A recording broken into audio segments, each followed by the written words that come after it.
नमस्कार। हमारे चैनल व्रत पौराणिक और ऐतिहासिक कथाओं में आपका स्वागत है, जिसमें हम तरह तरह की व्रत कथाएं, पौराणिक कथाएं और ऐतिहासिक कथाओं के वीडियो अपलोड करते हैं। हमारी आज की कथा है औसान माता या औसान बीवी की व्रत कथा, 7 रानियों की कहानी। औसान माता या औसान बीवी की व्रत कथा भाग 1 में हम आपको लालची बहू और सीधी सास की कहानी पहले ही बता चुके हैं, जिसका लिंक आपको डिस्क्रिप्शन में मिल जाएगा। आज के इस वीडियो में हम जानेंगे औसान माता और 7 रानियों की कहानी के बारे में। एक राजा थे और उनकी 7 रानियां थीं। 7 रानियों के होने के बाद भी राजा की कोई संतान नहीं थी। इसी कारण राजा और 7 रानियां बहुत दुखी और परेशान रहते थे। राजा और उनकी रानियां बहुत ही पूजा पाठ करते थे। एक बार उनके यहाँ औसान मैया की पूजा का बुलावा आया, तो 6 रानियां जो थी वो आपस में बात करने लगीं कि हम लोग तो रानियां हैं, किसी के यहाँ गुड़ और चना खाने थोड़ी जाएंगे। परंतु 7वीं रानी का पूजा में जाने का बहुत मन था।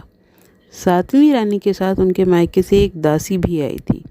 रानी ने अपनी दासी से कहा कि मेरा तो बहुत मन है पूजा में जाने का, लेकिन जब यह 6 रानियां नहीं जाएंगी तो मैं अकेले कैसे जाऊं। दासी कहने लगी कि कोई बात नहीं रानी जी, लेकिन मैं तो वहाँ जा सकती हूँ, मैं चली जाती हूँ। रानी ने कहा कि यह ठीक है, तुम पूजा में शामिल होने के लिए चली जाओ। रानी के कहने पर वह दासी औसान मैया की पूजा में शामिल होने के लिए जाती है और वहाँ से प्रसाद लाकर 7वीं रानी को दे देती है।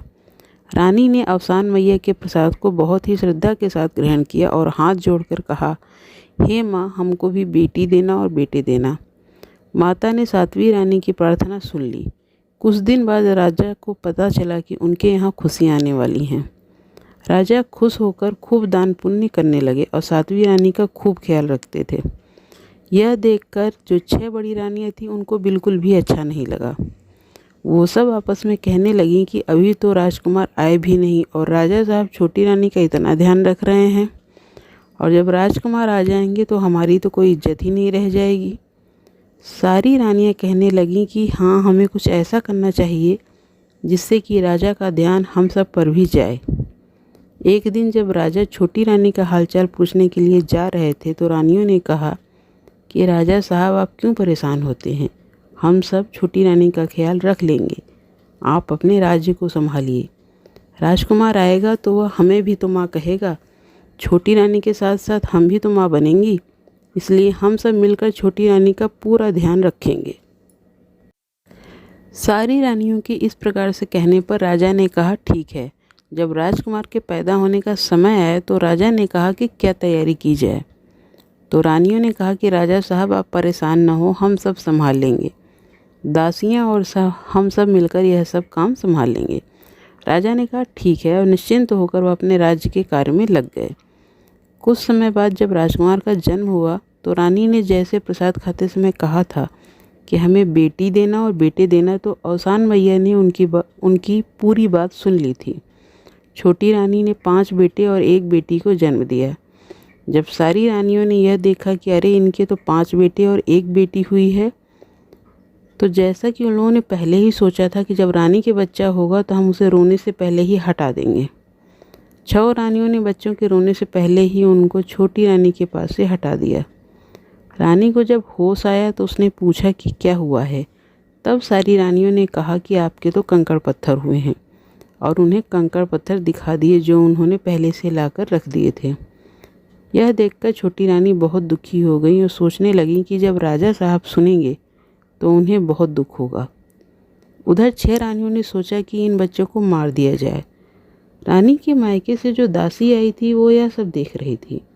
उसको यह देखकर बड़ा दुख हो रहा था कि छोटी रानी ने कितनी प्रार्थना करने के बाद औसान मैया से बच्चे होने का वरदान पाया था, और ये रानियां इन बच्चों को मारने जा रही हैं। दासी ने रानियों से कहा कि आप लोग क्यों इन्हें मारकर अपने सर पर हत्या करने का इल्ज़ाम ले रही हैं। मैं इन्हें यहाँ से कहीं दूर जंगल में छोड़ आऊँगी। वहाँ जब इन्हें कुछ खाने पीने को नहीं मिलेगा तो ये सब अपने आप ही मर जाएंगे। रानियों ने सारे बच्चे दासी को दे दिए और कहा कि तुम इन्हें जंगल में छोड़ आओ। दासी ने रानियों से तो बच्चों की जान बचा ली और उन्हें अपने साथ लेकर वहाँ से चल दी। लेकिन अब वो यह सोच रही थी कि मैं बच्चों को कैसे और कहाँ छुपाऊं, जिससे रानियों को इनके ज़िंदा रहने की बात पता न चल पाए।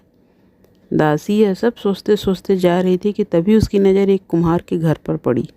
उसने सब बच्चों को कपड़े में लपेटकर कुम्हार के आंवे के पास लिटा दिया और चुपचाप वहाँ से चली आई और भगवान से प्रार्थना की कि हे ईश्वर, इन बच्चों की रक्षा करना। जब दासी महल में पहुंची तो उसने देखा कि छोटी रानी बहुत दुखी होकर रो रही है, क्योंकि उन्हें तो पता ही नहीं था कि उनके 6 बच्चे हुए हैं। राजा ने पूछा कि क्या हुआ, तो सबसे बड़ी रानी ने कहा कि राजा साहब क्या बताएं, ऐसा कभी नहीं देखा कि किसी को कंकड़ पत्थर हुए हों, लेकिन छोटी रानी ने तो कंकड़ पत्थर को जन्म दिया है। राजा ने कहा कि अरे आप लोग कैसी बात कर रहे हैं, कहीं मनुष्य को कंकड़ पत्थर होते हैं? तो रानियों ने वो कंकड़ पत्थर जो उन्होंने पहले से ला के रखे थे उन्हें दिखा दिए। राजा ने कहा ठीक है, लेकिन अब मैं छोटी रानी को महल में नहीं रहने दूंगा।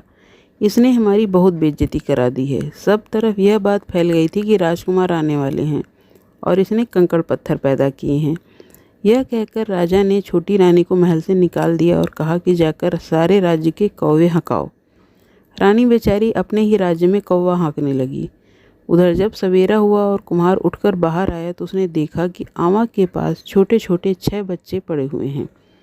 कुम्हार ने जब बच्चों को देखा तो वह बहुत खुश हुआ, क्योंकि उसके पास भी कोई संतान नहीं थी। वह रोज़ सुबह उठकर भगवान से यही प्रार्थना करता था कि हे प्रभु, मुझे भी एक औलाद दे दो, जिससे कि मेरा वंश आगे बढ़ सके। तभी कुम्हार को ध्यान आया कि महल में छोटी रानी माँ बनने वाली थी। कहीं ये बच्चे उन्हीं के तो नहीं हैं। कुम्हार ये भी जानता था कि 6 बड़ी रानियां बहुत तेज हैं और कहीं ना कहीं उन्होंने ईर्ष्या के कारण इन बच्चों को फेंक तो नहीं दिया, लेकिन उसने यह भी सोचा कि कहीं वापस देने पर बड़ी रानियां बच्चों को मार न डालें। यही सोचकर कुम्हार ने बच्चों को अपने पास ही रख लिया।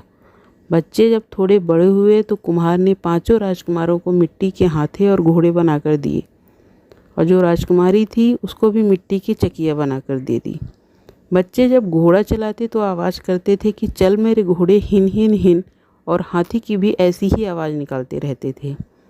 राजकुमारी जब चकिया चलाती तो वो भी बोलती थी कि चल मेरी चकिया चकर चकर, चल मेरी चकिया चकर चकर। कुम्हार के घर के पास से 6 रानियाँ रोज़ गंगा नहाने के लिए जाती थीं। वह रोज़ाना बच्चों को खेलते हुए देखती थी। एक दिन बड़ी रानी ने सब रानियों से कहा कि कहीं ये बच्चे छोटी रानी के तो नहीं हैं, क्योंकि उनके भी तो 5 लड़के और 1 लड़की हुई थी। यह सोचकर वह सब डर गईं कि कहीं राजा साहब को अपने बच्चों के बारे में पता न चल जाए।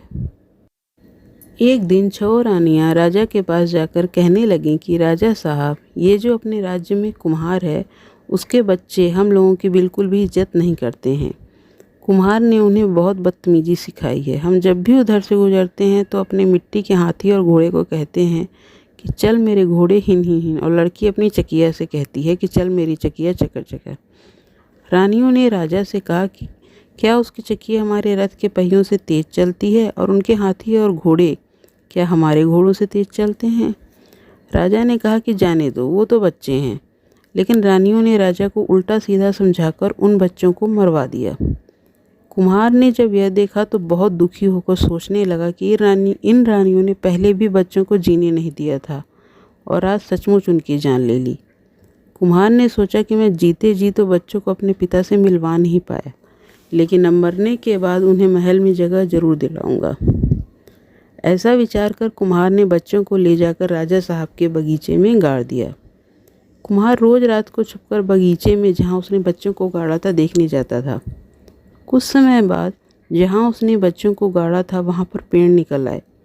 जो 5 लड़के थे उनकी जगह पर आम के पेड़ निकले, और जो राजकुमारी थी उसकी जगह पर एक केतकी का पेड़ निकल आया।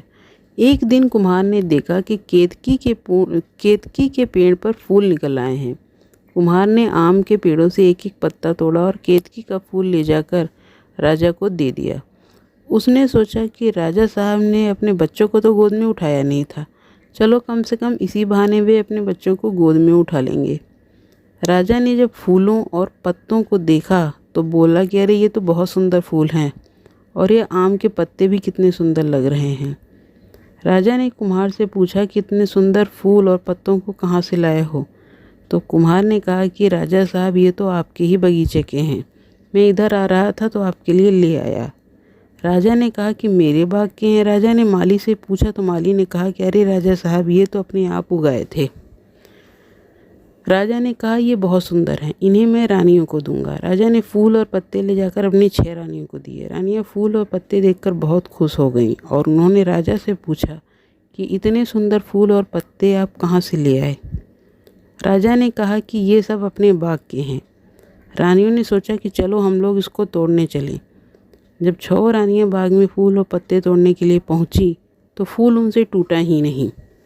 फूल के पेड़ से आवाज़ आई, 5 भैया 5 भैया, रानी फूल तोड़त हैं, दे दें क्या। तो आम के पेड़ से आवाज़ आती है कि नहीं नहीं बहन, आकाश छू जाओ। रानियों ने राजा को आकर यह बात बताई तो राजा भी फूल तोड़ने के लिए गए। जैसे ही राजा ने फूल तोड़ने के लिए हाथ बढ़ाया, फूल से आवाज़ आई, 5 भैया 5 भैया, राजा फूल तोड़त हैं, तोड़ने दें क्या। आम के पेड़ से एक आवाज़ आई, नहीं नहीं बहना, आकाश छू जाओ। फूल और ऊंचा हो जाता है। राजा ने पूरे राज्य में घोषणा कर दी कि जो भी इस फूल को तोड़ेगा उसे इनाम दिया जाएगा। लेकिन फूल किसी से भी नहीं टूटा। छोटी रानी की दासी भी यह सब देख रही थी। उसे शक हुआ कि कहीं ये पेड़ और फूल रानी के बच्चे तो नहीं हैं। दासी ने डरते डरते राजा साहब से कहा कि राजा साहब, जान की माफ़ी हो तो एक बात कहें। राजा ने कहा कि कहो। तो दासी ने कहा कि छोटी रानी भी तो इसी राज्य की हैं, आपने उनसे फूल तोड़ने को नहीं कहा। राजा ने कहा कि जब किसी से फूल नहीं टूटा तो ये कौवा हंकनी क्या फूल तोड़ेगी। दासी ने कहा कि अरे राजा साहब, कह दीजिए, आखिर आपका ही तो अन्न जल खाती हैं। राजा ने कहा ठीक है, तुम जाकर कह दो। छोटी रानी को बुलाया गया तो वह बहुत डरी डरी सी आई और डरते डरते अपना आंचल पेड़ के नीचे कर दिया। रानी के आंचल पेड़ के नीचे करते ही आवाज़ आई, 5 भैया 5 भैया, माँ फूल तोड़त हैं, दे दे क्या। तो आम के पेड़ों से आवाज़ आई कि हाँ हाँ, आंचल में गिरो, माँ के आंचल को फूलों से भर दो। इतना सुनते ही केतकी का पेड़ फूलों से भर गया और सारे के सारे फूल छोटी रानी के आंचल में आकर गिर गए। सारी प्रजा रानी की जय जयकार करने लगी। राजा ने यह देखा तो उन्हें बहुत बुरा लगा कि मैंने फूल तोड़ने के लिए हाथ बढ़ाया तो फूल नहीं टूटा और कौवा हंकनी से कैसे टूट गया। 6 रानियों ने जब यह देखा तो उन्हें थोड़ा सा शक हुआ कि कहीं ये पेड़ रानी के बच्चे तो नहीं जो यहीं दबे हैं, क्योंकि वो फूल कुम्हार के तोड़ने से भी टूट गया था। रानियों ने राजा से कहा कि राजा साहब, कौवा हाँकने वाली के तोड़ने से फूल टूट गया और आपके तोड़ने से नहीं टूटा, आप इस पेड़ को कटवा दीजिए।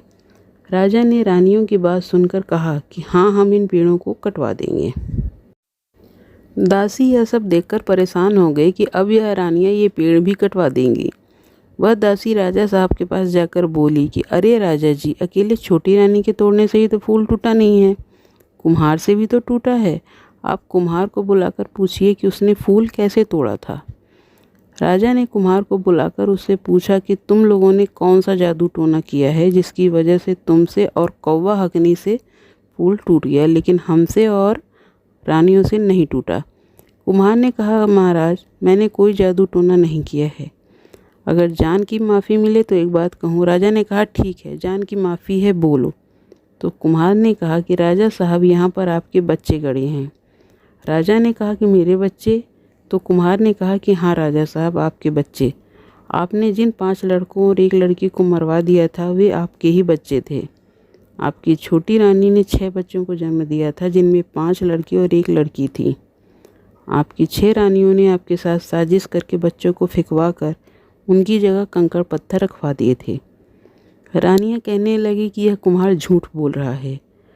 राजा ने कहा कि ऐसा कुछ नहीं होता है, तुम पेड़ों को काट दो। और राजा ने जैसे ही केतकी के पेड़ को कटवाया, उस पेड़ से एक लड़की निकली। राजा ने कहा कि अरे, यह पेड़ से लड़की कैसे निकली। तो कुम्हार ने कहा कि मैं तो आपसे यही कह रहा हूँ कि यह आपकी बेटी है। फिर जब आम के पेड़ काटे गए तो वहाँ से 5 लड़के निकल कर आए। राजा को बहुत आश्चर्य हुआ और उन्होंने कुम्हार से कहा कि तुम मुझे सारी बात बताओ। कुम्हार ने कहा कि राजा साहब, आपकी छोटी रानी ने 6 बच्चों को जन्म दिया था, लेकिन आपकी 6 रानियों ने बच्चे हटाकर उनकी जगह पर कंकड़ पत्थर रखवा दिए थे। राजा ने कहा, क्या यह सच है? तो दासी ने कहा कि हाँ राजा साहब, रानियाँ बच्चों को मारना चाहती थी तो मैंने ही उन्हें कुम्हार के आवे के पास रख दिया था। छोटी रानी अपने बच्चों से मिलकर बहुत खुश हुई। राजा ने कहा कि इन 6 रानियों को सज़ा मिलनी चाहिए और सज़ा के तौर पर इनके सर काटकर चौराहों पर कुत्तों से नचवा दिया जाए। छोटी रानी बहुत ही दयालु थी। उन्होंने कहा कि नहीं राजा साहब, इनको मृत्यु दंड देने के बजाय इनको भी कौवा हाँकने में लगा दिया जाए। राजा ने कहा कि आप ठीक कह रही हैं और उन्हें कौवा हाँकने वाली बना दिया गया। प्रजा राजा की जय जयकार करती हुई जाने लगी तो बच्चे भी कुम्हार के साथ जाने के लिए तैयार हो गए। राजा ने कहा कि बच्चों, तुम लोग कहाँ जा रहे हो? इतने समय के बाद तो तुम लोग मुझे मिले हो, अब महल में चलो। बच्चों ने कहा कि हमारे माता पिता तो कुम्हार और उसकी पत्नी ही हैं, हम तो आप लोगों को जानते भी नहीं हैं, हम तो अपने माता पिता के साथ ही जाएंगे। राजा ने कहा कि ठीक है, तुम कुम्हार को और उसकी पत्नी को भी अपने साथ महल में ले चलो। राजा ने कुम्हार को बहुत सारा धन और अपनी राज्यसभा में एक उचित पद देकर अपने साथ ही महल में रख लिया। कुछ समय बाद एक दिन राजा ने छोटी रानी से पूछा कि हे रानी, हमें तो ज्योतिषियों ने कहा था कि हमें कभी भी औलाद नहीं होगी। तो रानी ने कहा कि मैंने अवसान माता का प्रसाद खाया था और अवसान माता से प्रार्थना की थी कि वो मुझे भी औलाद दे दें। अवसान मैया की कृपा से ही हमारे बच्चे हुए और इतने दिनों तक अवसान मैया ही हमारे बच्चों की रक्षा कर रही थी। आपने उन्हें मरवा डाला, फिर भी अवसान माता ने उनकी रक्षा की और हमें हमारे बच्चे वापस लौटा दिए। राजा ने कहा कि हे रानी, मैं भी अवसान माता की पूजा करूँगा। फिर राजा और रानी दोनों ने अवसान मैया की पूजा की और उनका प्रसाद प्रजा में बंटवाया। अवसान मैया के कृपा से वो लोग सुखपूर्वक जीवन व्यतीत करने लगे। हे अवसान मैया, जैसे आपने रानी को औलाद दी और राजा को सद्बुद्धि दी, बच्चों की रक्षा की और रानी का मान सम्मान वापस दिलाया, वैसे ही अवसान मैया हर कथा सुनने वाले और कहने वाले की मनोकामना पूर्ण करें।